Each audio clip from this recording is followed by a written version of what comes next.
Toronto has experienced a dramatic drop in property prices. Is that a look as to what we should expect here in Vancouver? Hi, everyone, and welcome to this week's recording of the Vancouver Life Real Estate Podcast and YouTube channel. As mentioned right off the top, Toronto is getting absolutely hammered with their property prices to the downside, and we're going to dissect what's going on there and if you should expect similar price reductions back here at home in Vancouver. But first, let's talk about what's even more talked about than real estate in the last couple of weeks or months here, and that's inflation. It's hard to get people's eyes off of real estate, but hey, when inflation is ripping at 40-year highs, of course, it's going to take the lion's share of the headlines.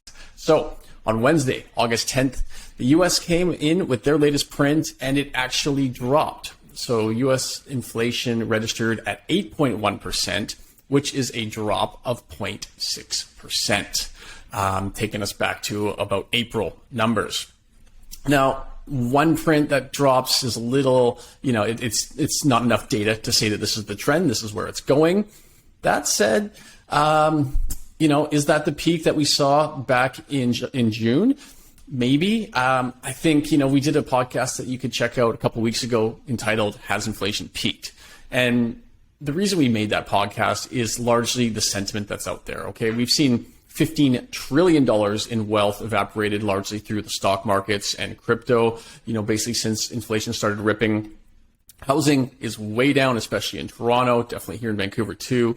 Consumer sentiment is way down, of course. People do not feel as wealthy as they did 6 months ago, right? The wealth effect is turning to the downside now. So with money evaporated from the system to that tune of 15 trillion, with people feeling less wealthy, or even more poor, if you will, based on where their housing is sitting, people are spending less. And if there's less money being pumped into the economy, this is going to continue inflation in its downward trend. So while one data point is not enough, we look to August the 16th, which is Canada's next announcement for their inflation. And we truly believe that it's going to be to the downside as well. It's going to be lower than the June print.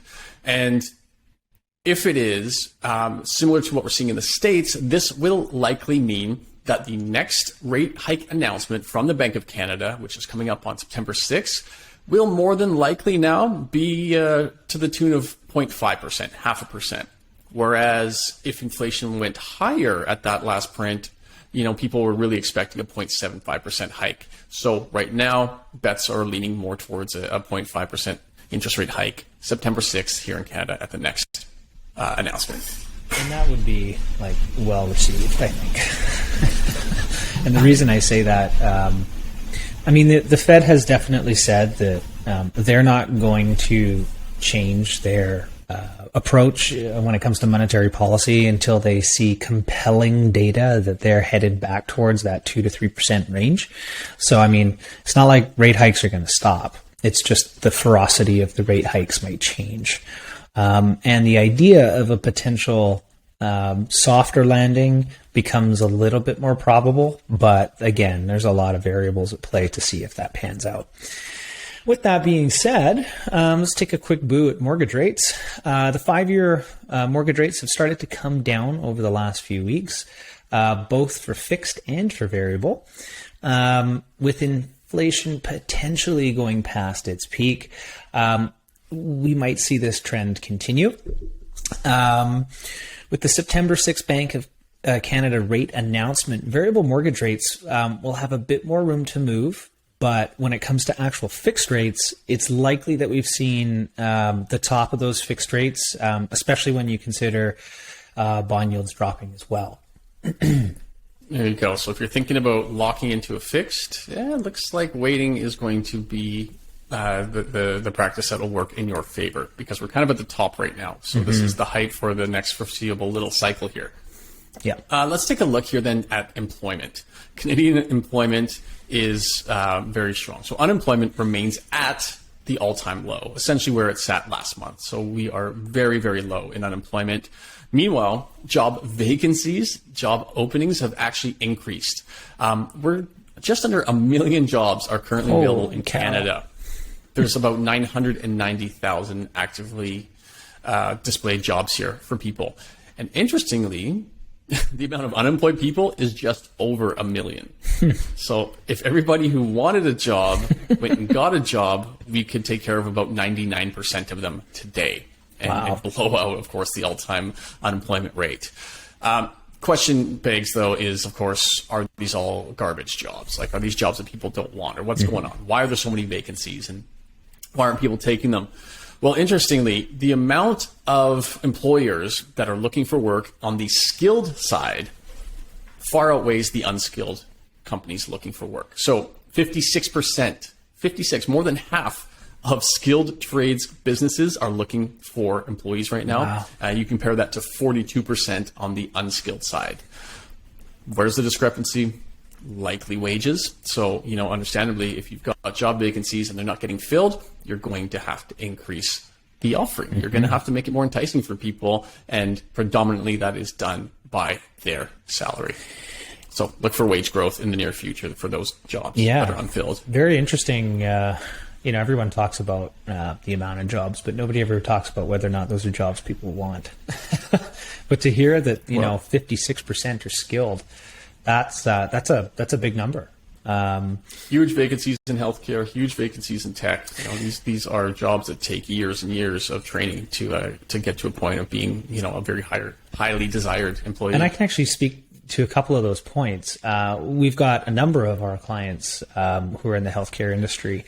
I literally have doctor clients that are flying between Vancouver and Vancouver Island daily to help service the demands that are taking place right now. Extreme levels of demand in the healthcare sector. And like you said, Dan, in the tech sector as well. It's tremendous. Anyhow, let's take a quick look at the Toronto real estate market. Toronto is definitely feeling the housing decline the most across Canada, without a doubt. They also saw a 22-year low in July sales volume and are down 47% year over year. This was most noted in the detached segment, which dropped 85% to a 40-year low. That's incredible. Remember when everybody wanted detached homes? Yeah, It's completely flipped. I was just going to say, Dan, do you remember, I'll talk about inventory in a second here, but remember when there was 3 weeks of inventory in Toronto? Yeah.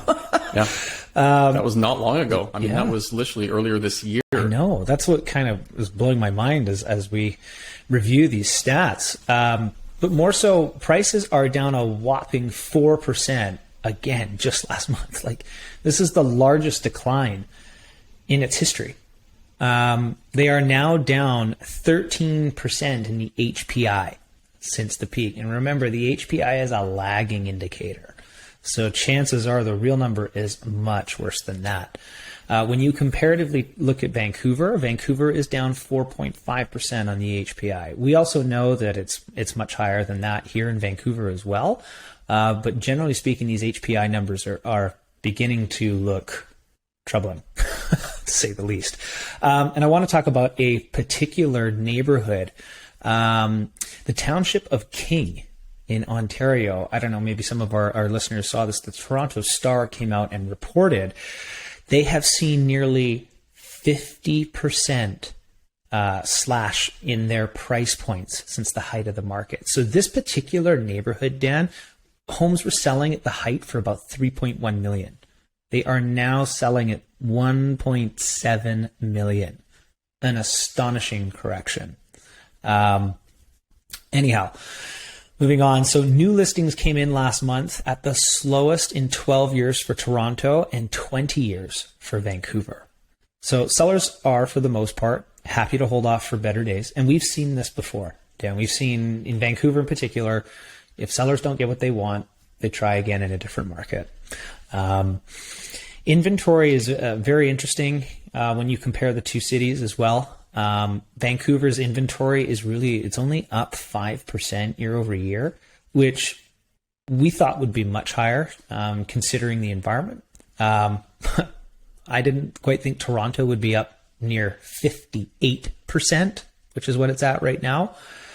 But that being said, the low inventory, at least in Vancouver, could protect it from some price declines that we've seen in Toronto, with the demand being so intense here in Vancouver. But seeing as Toronto typically sets trends for Vancouver, this is something that we'll definitely want to watch and keep an eye on. Anyhow, I mean, that being said, it's surprised. People were looking for a buyer's market. Here it comes, and yet everyone's moving to rentals. Yeah, this is the thing. Like, Vancouver is here again, showing how resilient the real estate market is. It was almost acting verbatim to Toronto throughout the pandemic as far as sales volumes and sales prices going up. And then when the downside comes, okay, well, Toronto falls out the bottom very quickly, and yet Vancouver is really kind of showing again how resilient it is. It acts like a blue chip stock. It's just consistent, and the swings are much less than some other more volatile areas. So again, it's gonna drop. It's gonna drop further, but we're not gonna see it go as far as areas like Toronto. I mean, it's already proven that. So Vancouver, resilient. It does look like history will repeat itself, and we're going to see likely something similar to the global financial crisis, 08, 09, and how quickly things recovered on the other side of that. Yes, this is a very different time than that, but again, we know the levers that can be pulled here to stimulate on the other side. But yeah, as Ryan mentioned, so people are a little bit scared of housing, I think, in a lot of the bigger cities here, the Torontos, the Vancouvers of Canada. Obviously, prices and affordability have gotten extremely bad with these new mortgage rate increases. And then, of course, maybe people are scared to go in because they think prices are going to drop forever. Fine. So what's the alternative? You go rent, or you rent longer. So the demand in the rental area has just skyrocketed. I mean, we're getting updates and data here. Somewhere in the tune of 20 to 25% is the increase in rental rates from just the beginning of this year. And in some areas, that's just happened in 4 months. The average condo in in Toronto right now, $2,800 a month. Cow. That's average. And that's 100%, FYI, 100% interest-only payments. Exactly. I mean, at the beginning of this year, that same amount, that $2,800, that would have gotten you around $750,000 in mortgage. That would have been the same payment. And 50% of that would have been going to principal pay down. Just to give you a perspective. So again, the housing market in Canada is tough. It is very tough in Vancouver and Toronto here, whether you are looking to rent or whether you are looking to buy. Toronto, it's all about bidding wars in rents now. And people are bidding 10, 15, 20% more to get in. And you have to be an A-class tenant. No pets, high-paying job, perfect credit score, all that stuff. You come in with a pet and an average job, you're going to have an even harder time getting a rental right now. I got to speak to that. I had one of our earlier guests, Keaton from Greater Vancouver, tenant and property management.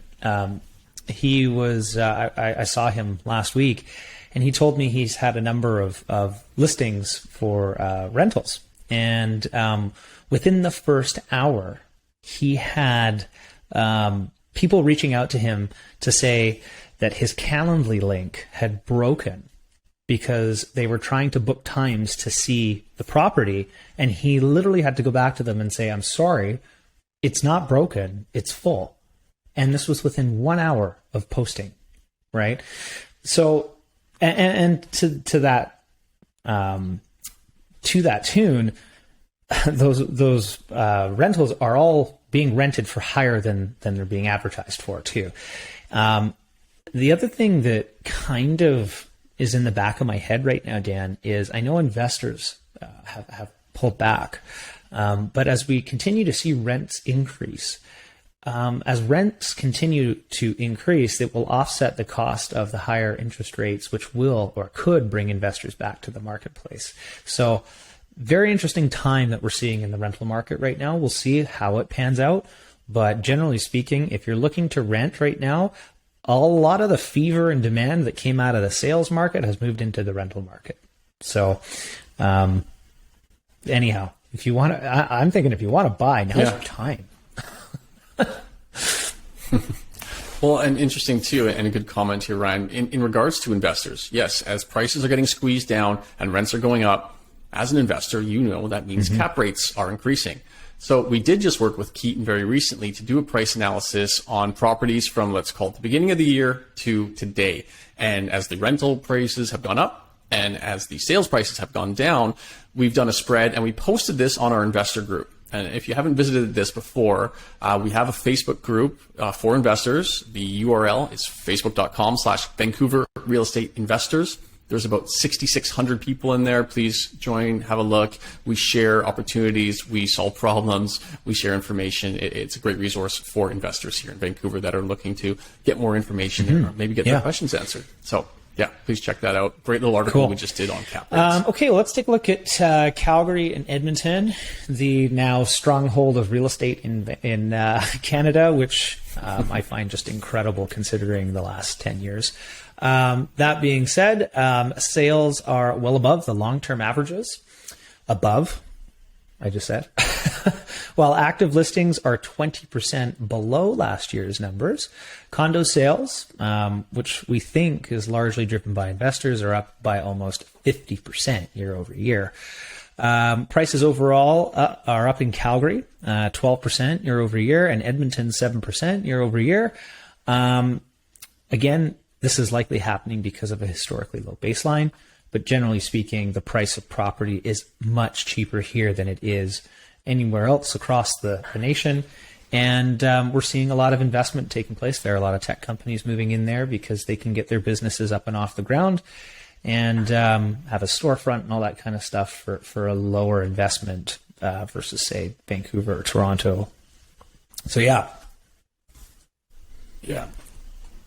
Big numbers. Those condo sales are wild. It's crazy. 50% higher. It is. Yeah. Okay. Quick look here, as we love to be very timely with our data. Vancouver numbers, Vancouver GVRD sales here.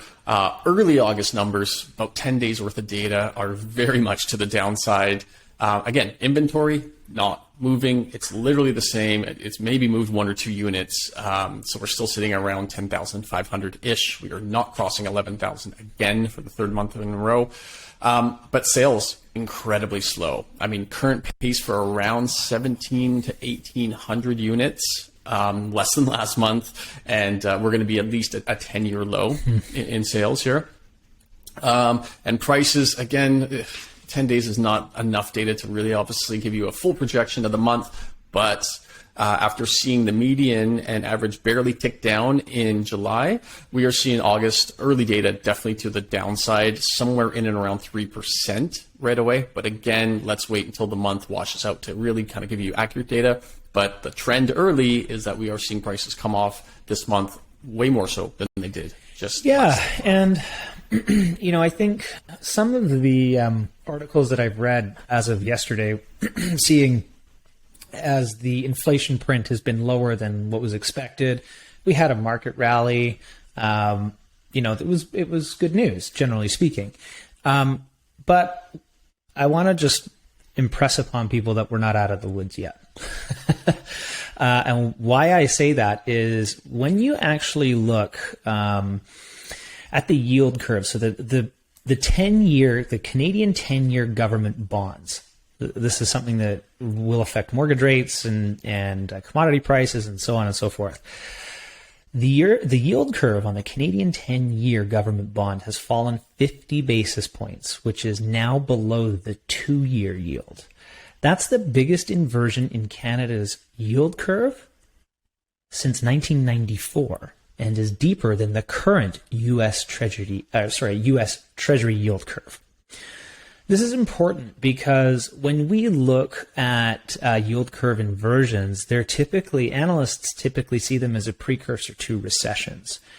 And depending on whether or not inflation remains persistent, you got to remember the Bank of Canada has a new policy rate of 3.5%, and we're currently at 2.5%. So to think that we might not get another 100 basis points in the near future, I see that still happening. And again, this is going to depend on the stickiness of inflation. But the Bank of Canada does not have a mandate to avoid a recession. It has a mandate to have stable prices and stable rates. So they are after stability. And if that means driving the country into a small or temporary recession, it's on the table. So don't think that we're out of this yet just because we saw some decent news on the inflation front. We have to see compelling evidence that this is coming down, and that's just not quite there yet. It's still too early in terms of the data. Perfect. I think that is the right place to wrap this one up. So thank you, as always, for watching and listening. Put those comments below. We love replying to everybody here and building this community and having an open discussion about what's happening here with monetary policy, with real estate, with the economy, largely in Canada, but of course, most importantly, here in Vancouver. Let's keep growing. Please share this with one person that you think may benefit from this information, and we will see you in 1 week.